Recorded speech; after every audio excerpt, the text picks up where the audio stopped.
Very good day to everybody and for all my viewers. Today we'll be talking about introduction to data science. So that means we'll be covering up the topics related to data science. We will discuss what is data science and cover up all the topics related to it. So the first question is, what is data science? So data science is basically a domain of study that deals with vast volumes of data using modern tools and techniques to find unseen patterns, derive meaningful information, and make business decisions. So we have seen that in today's world, data science as a subject has been trending and it's been booming in the market. There's a surging demand for data scientists, and this is why. Because there's a lot of data lying around here and there, and companies are urged to find some reliable information with them and extract some useful insights to them for future needs. Now, data science uses complex machine learning algorithms to build predictive models. It uses statistic models, processes, algorithms to extract the knowledge and insights. And the data used for analysis can come from many different sources and can be presented in various formats. For example, you can use Excel, you can use Tableau, you can use query language like SQL. You can display them using Power BI applications as well.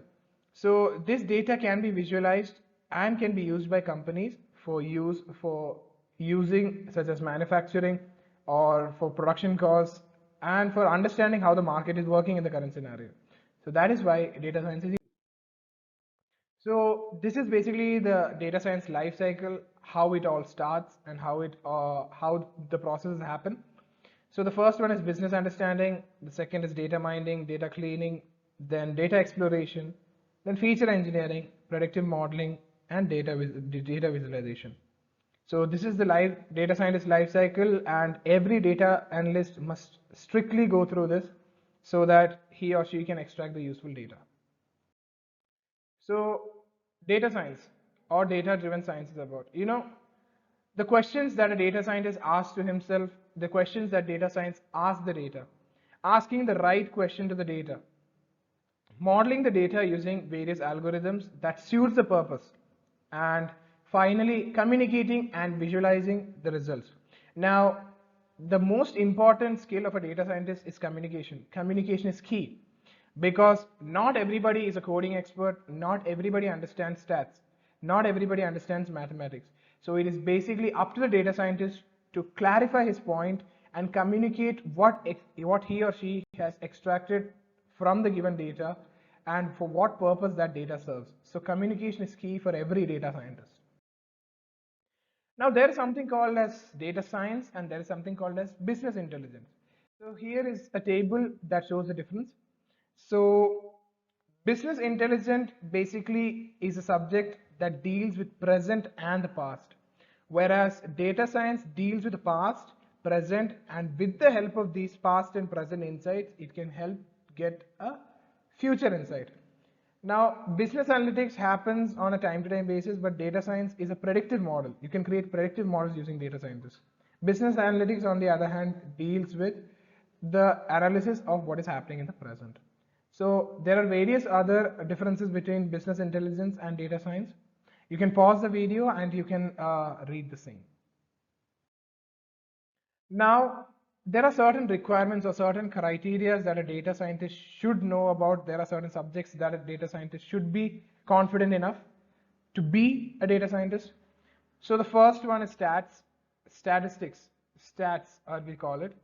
So inferential statistics and descriptive statistics is very important because in order to create codes or algorithms that suit your purpose and for the visualization of data, you need statistics.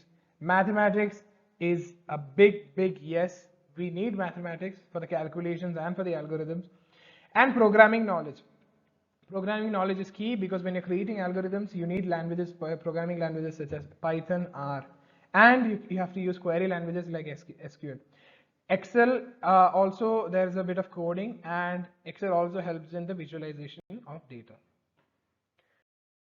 So the skills or tools that are used in data science. So here are a table of skills.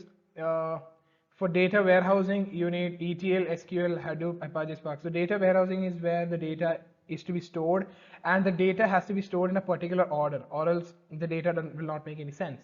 So that's what data warehousing is.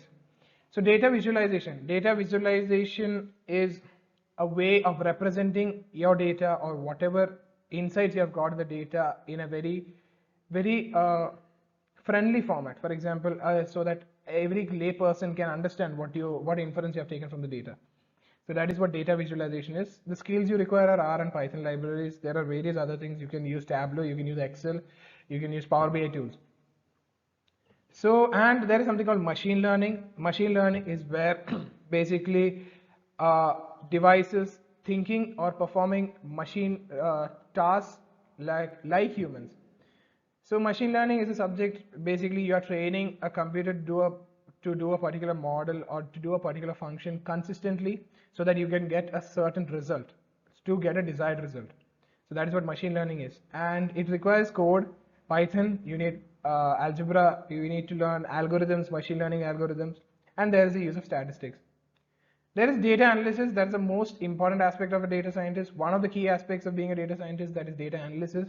You need R, you need Python, and you need statistics to understand what's happening to the data and how it fits in a particular model. For that, you need statistics, and these are the tools that are required. Now, the jobs that you can do when you study data science. Here are the roles that a person can have after he or she pursues a degree in data science. So the first foremost is data scientist, which is pretty obvious. The second is data analyst. You can be a data architect. Data architect is basically somebody who creates a structure, for the storage and warehousing of data. Data engineering, someone who manages and maintains the structure. A statistician. Statistician is basically who use statistical formulas to calculate and give an inference about our stuff. Database administrator is one who takes care of the data and what he or she administers the data. Business analyst, you are basically someone who is predicting or using models to predict how the business or how business works, or using various business models and machine learning algorithms. Data and analytics manager. These are all the data science job roles you can have. Now, there is something called as data sampling. So what data sampling basically is, a statistical analysis technique used to select, manipulate, and analyze a representative subset of data points to identify patterns and trends in the larger dataset being example. It simply means that in order to check the trend of a huge population, you take a small sample out of that to a big huge population, and applying your inference, applying a certain inference to it, you get a certain get a certain conclusion from the small sample or the small set of data, which can be applied to the general population. For example, you want to know how the general trend works, or for example, how many people like cricket. So what you do is, you can not always take a survey together. For example, in a country like India, how many people like sports, how many people like arts, how many people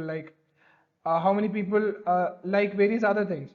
How do you calculate that? You cannot calculate them together. It's pretty tough to take a survey like that. So what you do is, you can divide the country into clusters, and in each individual cluster you can take a small sample and understand how the trend works.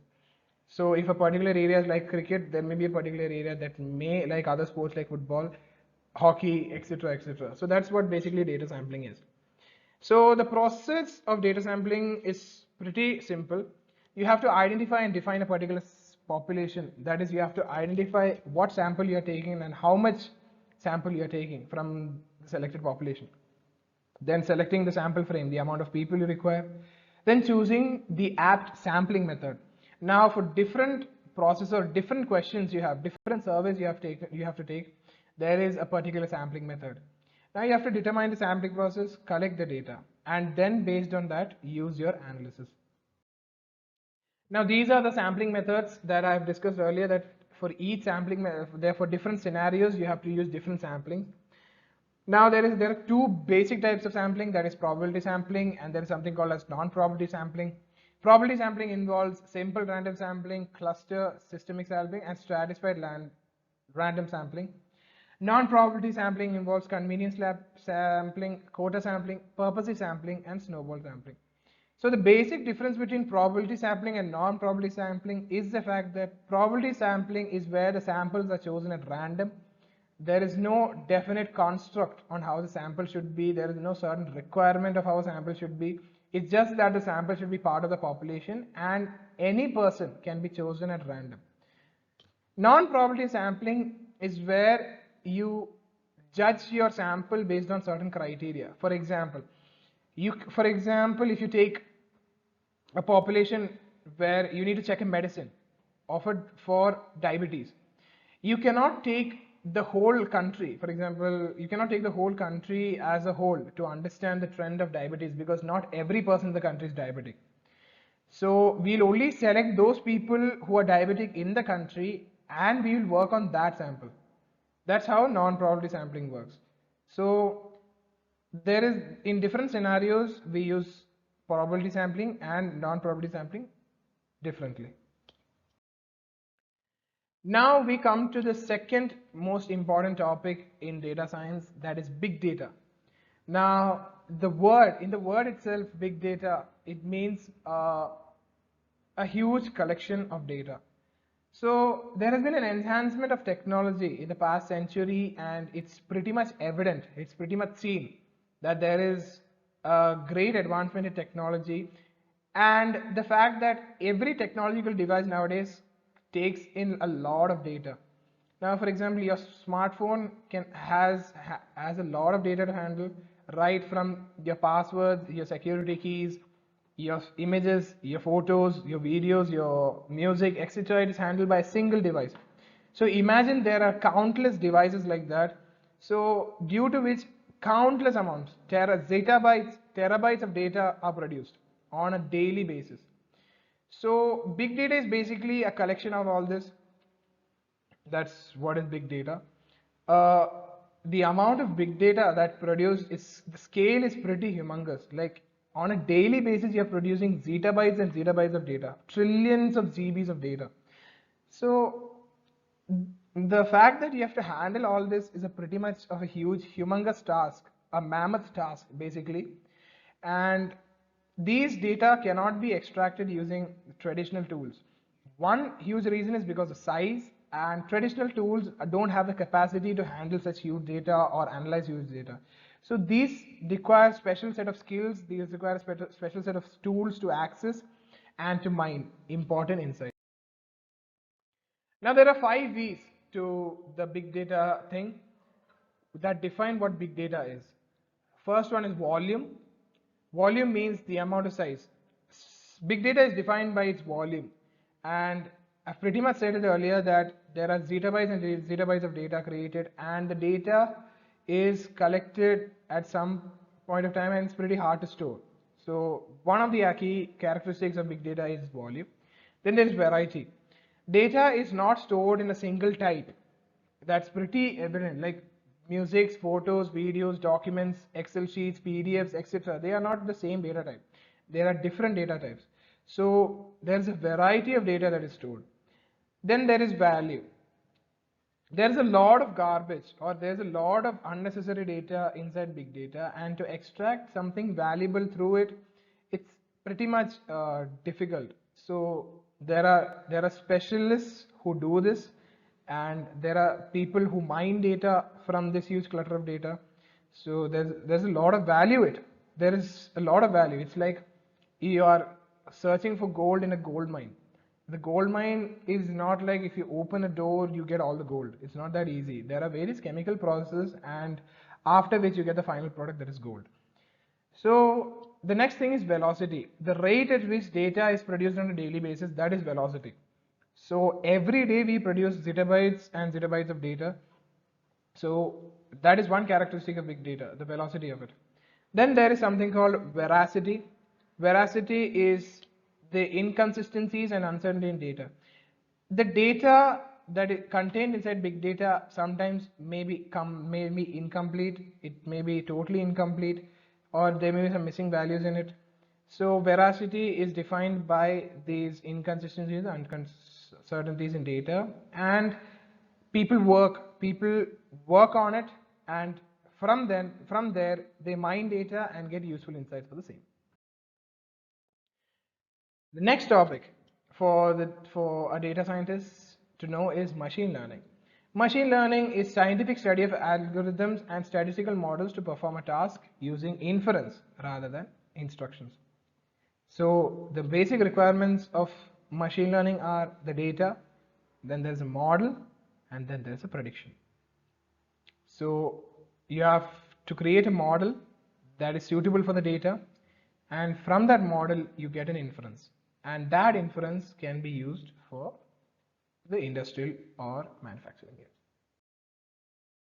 So there are three types of machine learning basically. There is supervised machine learning, there is unsupervised machine learning, and there is reinforced learning.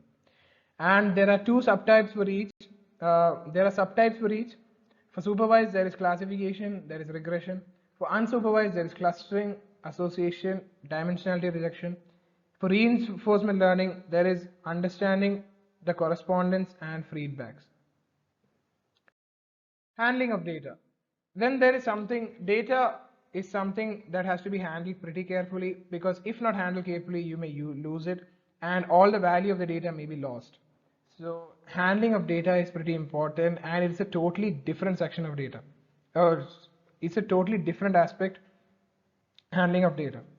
So handling of data is done by basically two structures. There is something called as SQL, that is structured query language, pretty much familiar with it, and there is something called NoSQL, that means not only SQL. So NoSQL refers to non-relational databases that provide a mechanism of storage and retrieval of data. It is a data model in means other than the tabular relations. Now, if you are familiar with SQL, you know that SQL is basically grouping of data in rows and columns in a very systematic schema. It has a very well-defined schema or a well-defined structure. But whereas in NoSQL shows versatility in the fact that it does not need a predefined schema. The schema is decided by the one who creates it. So NoSQL shows a lot of flexibility when it comes to its schema and its dimensions. Its dimensions can be really large and it can be modified. And the existence of NoSQL began from the 1960s. It was there earlier on, but then it was not pretty much used until recently. Now the advantages of NoSQL, as discussed earlier, it can handle large data.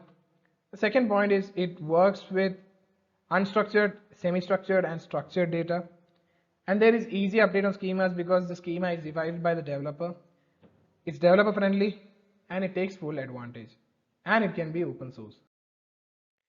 Now there are certain disadvantages to it. Though you feel that NoSQL looks very versatile and stuff, there are certain disadvantages to it. Compatibility. Database use new categories which are not 100% compatible. Not every programming software or system supports NoSQL because of its dynamic properties. So people find it pretty hard to find a very compatible device to work on, and there's something called lack of standardization. So there is no standard rule, there is no predefined rule set in NoSQL. I'm sorry. So it creates a lot of confusion, it creates a lot of chaos. Then there is cross-platform improvements, because there have a lot of improvements to be made on some systems, so they run on non-Linux operating systems. Then there is poor usability, not really useful managing tools. Then there are types of NoSQL. One is document database, that is data stored in JSON, BSON and XML files. Then there are key value stores where the data is stored in key and value pairs. Key and value pairs, you may be familiar in Python, the dictionaries that they use, they are stored in key value pairs. Then there are column oriented databases, that is the database is stored in columns. Then there is a graph database where a relationship between data is established in the form of graphs. So graph basically is a non-linear data structure which contains vertices and edges. Now a very important aspect of data science is ethics and morality in data. This is a very important topic because there is a lot of conflict regarding the data ownership, data management, and there is also a lot of risk. So what is ethics? Ethics is simply explained as the moral code that governs a person's decisions and actions throughout their life. A moral code encompasses what is considered to be right and wrong for a community or society as a whole, as well as what is determined to be right and wrong as an individual. So now the huge question arises why we are discussing ethics, why we are discussing morality in data. So basically, even though data is something that is virtual, it is still something that has to be counted as something that comes under ethics, because ethical use of data is what people aim for, so that we reduce a lot of cybercrime, we reduce a lot of issues related to cybercrime. So that is why we need ethics and morality data. Now, what is morality? Morality frequently demands people to put their own short-term interests aside for the greater good of society. It's crucial to understand what's ethical isn't always moral and vice versa. In case of conflict between the two, morality is given top priority because the damage is more. It is more common and basic. While ethics is considered to be less serious, hence given a second priority, but is treated to be relevant in today's scenario because of the complex interactions in the modern world. So that's the end of the video, guys. I thank you so much for being patient listeners. Hope you gained some insight from this. And please do like, share, and subscribe. And wish you a very good day. Thank you so much.